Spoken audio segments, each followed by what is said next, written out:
अस्सलाम वालेकुम नाजरीन, बड़ा नाम अमीर हमजा आया था तुसों तक ने खबरनामा टीवी। अज अस मौजूद हैं राजा जुल्फ़िकार साहब ने डेरे पर यूसी 17 कुराल जेड़े साबिक उम्मीदवार बराए चेयरमैन पाकिस्तान तहरीक इंसाफ की तरफों से सियासी और समाजी शख्सियत डिप्टी कन्वीनियर NA 52।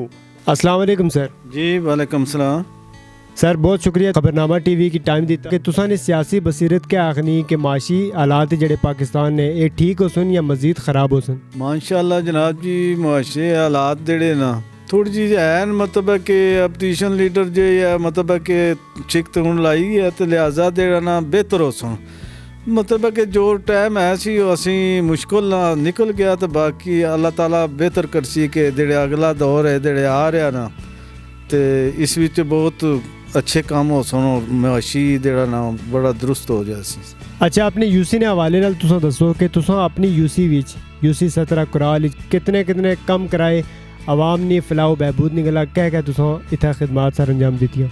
मैं यूसी कुराल 17 की गल करना चाहना तो सब तो पहला जनाब जी रमज़ान ने महीने च मैं काम शुरू की 7वें रोज़ा काम जारी किया तो अज के तारीख है केड़ा महीना जा रहा है मतलब कि पहला महीना तो 2021 जा रही है इत्थे तक जारी है 19 शुरू होया तो 21 तक जारी है काम मतलब है कि गलियां इतनियां खराब सियां मतलब है कि टुरने तो लोग बड़े परेशान से पर है कि असी दिला गली विच जाने ना तक कहने वह असा तक्या जनाब जी इस जेड़े ना PTI विच जेड़े उम्मीदवार आए जेड़े साढ़े बारे विच ना अच्छी सोच रखी और कम जेड़ा ने ना कराए साढ़े गलियां। अल्हम्दुलिल्लाह कि राजा साहब की मेहनत से जो हमारी गली जो है रात से कच्ची थी तो इन्होंने बहुत मेहनत करके हमारी गली को पुख्ता करवाया। उम्मीदवार मैं दिला शुरू होया 13 विच मैं PTI शमूलियत है जी मैं अपना जेड़ा ना ऐलान किया कि मैं PTI विच आ गया जनाब। मैं इत्थे बंदा कोई भी खिलौने वास्ते तैयार ही नहीं सी, इत्थे ज़मीन ही कोई नहीं सी कि PTI वास्ते मतलब है कि बंदा सामना डरदे थे खौफ सी बंदे नूं। मैं आखे यार मैं PTI इंजॉय कर सा इंशाल्लाह PTI नाल मैं चल सा PTI न मैं वजूद बना सा इंशाल्लाह जनाब। माशाल्लाह मैं वजूद बनाया यूसी 17 विच जेड़ा ना पता लगा कि वाकई यार इतना PTI ना कोई वर्कआउट था जाके नहीं है। मसाइल बहुत से मतलब है कि शुरू तो ना पानी ना गैस ना रोडां इस इन चीज़ों तो बड़े तो तालीम ही भी नहीं है साढ़े जेड़ा ना इतनी आबादी होने के बावजूद हाले तक जेड़ा ना साडा हाई स्कूल नहीं है ना सेहत है साड़ी माड़ी पूरी कोशिश है माशाल्लाह जनाब जी। पानिया वास्ते 1 करोड़ रुपया मैं टेंडर कराई कि मंजूर हो गया CDA को साडा लैटर गया जो ही NOC मिलनी तो फौरन जनाब जी काम शुरू हुआ। उस तो बाद गैस ना मसला से जी 3.5 किलोमीटर गैस में मंजूर कराल वास्ते बाकी 10 किलोमीटर साड़ी गैस जड़ी है शरीफाबाद यूसी 17 विचों ये असां इस दौर च कराई है। उस तो बाद जनाब जी आ गया रोडां दा मसला गलियां दा जड़ियां गलियां साड़ियां इतनियां खराब सी कि मतलब है कि टुरन तो बड़े लोग मजबूर थे बारिश होनी सी डुब जाने से मतलब है कि उनकी बड़ी परेशानी सी। जिस टाइम मैं गया उत्ते गलियां में तो ना आखिर आया जी मेहरबानी करो असी मतलब बारिश होनी तो असां बाहर निकलने जो ना साढ़े मतलब है कि ना बच्चे स्कूल जा सकने थे ना। मैं माशाल्लाह जनाब जी रमज़ान महीना सी टेंडर साढ़े को आया 1 करोड़ रुपये का 1 करोड़ तो 10 लाख का वो मैं जनाब जी रमज़ान महीने 7वें रोज़ा मैं शुरू किया जनाब जी। मैं सुबह जाना शाम तक कोल खलो के फिर साढ़ा नाल टेंडर चलता रहा जनाब जी। असी अपना जेड़ा काम जारी रखा हाले तक साढ़ा काम जारी है रुकिया नहीं है माशाल्लाह। कराल मतलब कि वार्ड ही साड़ियाँ ना वार्ड 1 वार्ड 2 और वार्ड 3 और 4 तो 5 असां इतने काम कराए कि माशाल्लाह कि तुसी असां नाल चलने पे तुहानू आवाम आपे खुद दसी कि केड़ा बंदा है काम करा रहा किसनी वजह तो ये काम हो रहे। हम राजा जुल्फ़िकार साहब के इंतहाई मशकूर हैं कि उन्होंने हमारे इलाके में सुई गैस और बाकी तरक्याती कामों का आगाज़ किया जिसकी ताज़ा तरीन मिसाल ये है कि आज सुई गैस की यहाँ पे लाइन डल रही है और इंशाल्लाह इसके बाद पानी का भी काम लाइन के लिए शुरू हो गया है। और राजा जुल्फ़िकार साहब एक ऐसी यहाँ पे समाजी शख्सियत हैं किसी का मरना हो किसी का जीना हो गम हो खुशी हो एक्सीडेंट हो जिसमें राजा जुल्फ़िकार साहब ना दिन देखते हैं ना रात देखते हैं और कौम की खिदमत करने के लिए आ गए हैं। लिहाजा हम राजा साहब के इंतहाई मशकूर हैं और तहे दिल से इनका शुक्रिया अदा करते हैं कि इन्होंने हमारे इलाके में तरक्याती काम कराए और इंशाल्लाह आगे भी कराएंगे और हम और हमारे अहल इलाका तहे दिल से इनके मशकूर हैं और इनके साथ कदम ब कदम चलेंगे ताकि हमारा इलाका मज़ीद तरक्की कर सके और यहाँ खुशहाली आए। Thank you. तुसां गलियां पुख्ता कराइयां, गैस ना जड़ा मसले से मसाइल से वो हल करवाए, उस तो बाद पानी ना टेंडर तुसां होइया, अग्गे जेह्ड़े मजीद टाइम तुसां ना रही गया पीटीआई ना, उसने भी तुसां क्या इरादा करने हो, क्या इरादा रखने हो? सब तो पहला तालीम है, तालीम ना होवे तो कुछ ही नहीं है ना। साढ़े बच्चे तालीम तो बड़े महरूम है। उधर असीं जाने आ पिंडी ने स्कूल जा कॉलेज हो कहने जी तुसां ना तो इस्लामाबाद है, उत्थे तुसीं अपनी तालीम, साढ़े कोल तादाद इतनी है बच्चे नहीं, असां अपनी मतलब कि पंजाब नहीं उत्थे करते। उस तो बाद नाल सेहत ना मसला नहीं, वो भी मैं लोकल गौरमेंट की जगह है जी मैं राजा खुर्रम नवाज की मतलब फ़र्ज बनवा के दिता। असां क्या राजा साहब थोड़ी मेहरबानी करके ये साडा कॉलेज होना चाहिए ना या हाई स्कूल तक नाल सेहत ही हो जाए। इत्थे सानू बड़ी परेशानी होनी कि असां एमरजेंसी दिला होया तां जे असां इत्थे कंट्रोल करके है बंदा। इस इलाके ना कब्रिस्तान ना सब तो बड़ा मसला है, उसने बारे में क्या आखना चाहते हो?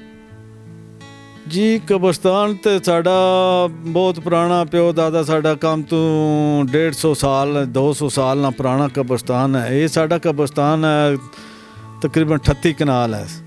38 कनाल विच असल लोग कोई ऐसे लगे नाल कब्जा माफिया भी लोग लगे हुए जेड़े मतलब है कि नाल वो कब्रिस्तान की उखाड़ी जाने, कब्रां की उखाड़ी तो नाल वो अपने ना जी उत्थे प्लाटिंग करी तो बेचने भी। इस चीज़ पर मैं एक्शन लिता वा। इस वेले मैं गया सा ADCR को भी मैं दरखास्त मार की थी, उन्होंने तस्वीर दसी है साड़ियाँ प्यू दादे दियां कब्रां जनाब जी ये लोग लगे हुए, लिहाजा तक कि नाल उन्होंने सिरियाँ पसलियाँ भी नज़र आ रही, नाल उन्होंने पड़ियाँ भी थले आ गई। फिर ADCR जनाब दस्ती मार की थी, शायद तस्वीर तक की जनाब जी तो तहसीलदार दर अपने तौर जनाब जी सर्वे वाले भी किए हुए, पुलिस भी आगाह किया, पुलिस भी तैयार सी तां जो कोई झगड़ा ना होवे ते लिहाजा जेड़ा ना पूरा मन नाल था। मैं उन्हें यही कहा कि जेड़ी कब्रिस्तान की ज़मीन है वो कराई जावे, बाकी साड़ी किसी ना दुश्मनी नहीं। कब्रिस्तान की ज़मीन ये 38 कनाल तुसां दस्या, उसने कोई चार दीवारी लगी कोई नहीं? जी साढ़ा तो पूरा पुराना ही है, खुला ही है ना, मतलब प्या है कि पता लगना कि साढ़ा कब्रिस्तान इतना है। पर अपनी मनमानी जेड़ा भी होना ना वो जाके जनाब जी अपने आउट नंबर ला के कब्रिस्तान बढ़ गया जी यह चीज़ फलाने बंदे ने हूँ चलो यह निशानदेही उसी इसी चो मैं क्या उन्होंने कि जेड़ा बंदा गलत है उसकी माफ़ी नहीं दी जाए तो लिहाजा जेड़ा ना कब्रिस्तान की ज़मीन कराई जाए, जेड़ा भी है बंदा उसकी उतों उठाया जाए। अपने गिरदावर पटवारी की दसिया मैं कोल तुसी निशान लाओ तो मैं अपने खर्चे ते जनाब जी मैं चार दीवार मार के ना देसा। लोगों ने मेहरबानी वास्ते करना कि लोगों ने मसायल है यार साडा कब्रिस्तान है ही कोई नहीं है, तो लिहाजा ये जेड़ा वे लोग मतलब है कि कब्जा माफिया लगा नाल कब्जा करी जुलने तो कब्रिस्तान तो नहीं ना से छोड़ सकने। अवाम इलाका की अगर तुसां कोई पैगाम देना चाहो खबरनामा TV ने थ्रू? माशाल्लाह जनाब जी मैं तो खाली UC 17 नहीं मैं N52 वास्ते पूरे वास्ते जनाब जी मेरी कोशिश है जितना भी कोई मसाइल या कोई भी कम है ना कोई है कम मसाइल बनया जनाब जी उत्था भी माड़ी कोशिश है उस नाल। दूसरा है कि असां हरमैरे रोड वास्ते बड़ी जदोजहद करने हैं पे राजे खुर्रम साहब की भी दसिया, मैं भी एहसन भी आसफ भी राजे मेंबर आसफ भी कि असां जनाब जी भावें उन्हें वोटां दित्तियां नहीं है कि लोगों की खिदमत वास्ते असीं जनाब जी हाज़र हैं। अच्छा जनाब राजे ने तरक्याती कम्मां दे बारे तुसां क्या आखना चाहते हो? राजा साहब दे क्यादती जिहड़े करार भी तरक्याती कम हैं मौजूदा ये मिसाली कम हैं और जदों तो करार का वजूद क्याम विच अमल च आया है उस तो बाद पहली मरतबा जिहड़े हैं इतने जिहड़े ने बरकरफ्तारी नाल कम है और ऐलाने करार जिहड़े ने इस कम तो बहुत मुतमईन है। अस बहुत राजा साहब ने मशकूर और शुक्रगुजार हाँ कि उन्होंने जी साड़ी बहुत बुनियादी सहूलत फराम की है। इंशाअल्लाह ताला हम इनकी ज़िंदगी और सेहत के लिए दुआ गो है कि इन्होंने जो गरीब आवाम के लिए ये जितने लोग थे तमाम गैस से महरूम, गलियाँ कच्ची और बहुत खस्ता हाली में मुब्तला थे, राजा साहब ने बहुत कावश की है और ख़ासकर इस जगह को बहुत सुधारने में बहुत ज़्यादा कावश किया है। उनकी काविशों के हम शुक्रगुजार हैं राजा साहब के। 20 साल से तकरीबन हो गए, काम तो नहीं हो रहा है, अल्हम्दुलिल्लाह इस दफ़ा काम बहुत अच्छा हो रहा है माशाल्लाह। गलियाँ का भी हो गया, सोगेस का भी हो गया और सारी गलियाँ पक्की होगी इंशाल्लाह ताला।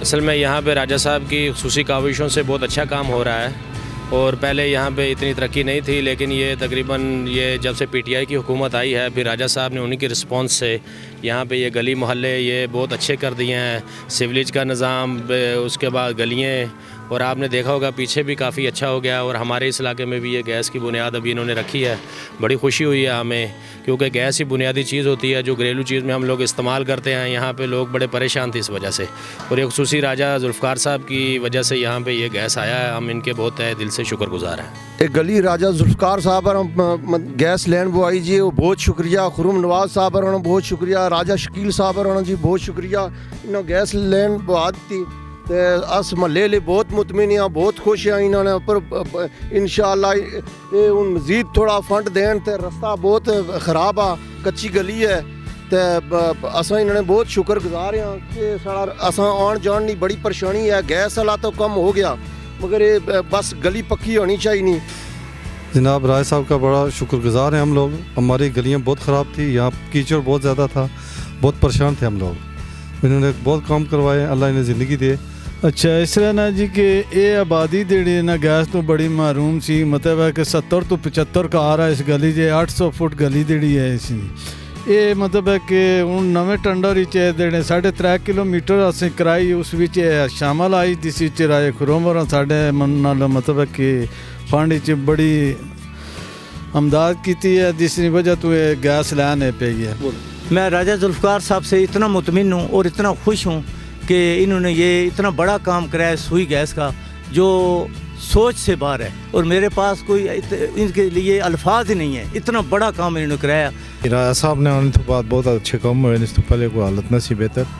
इंशाल्लाह आइंदा भी अस तवक्को रखने हैं कि इन्होंने मौजूदगी बहुत कम हो सन, और अल्लाह ताला इन्होंने उम्र दराज दे, तो इंशाल्लाह आइंदा भी असां वास्ते अच्छे साबित होवन कम शुम।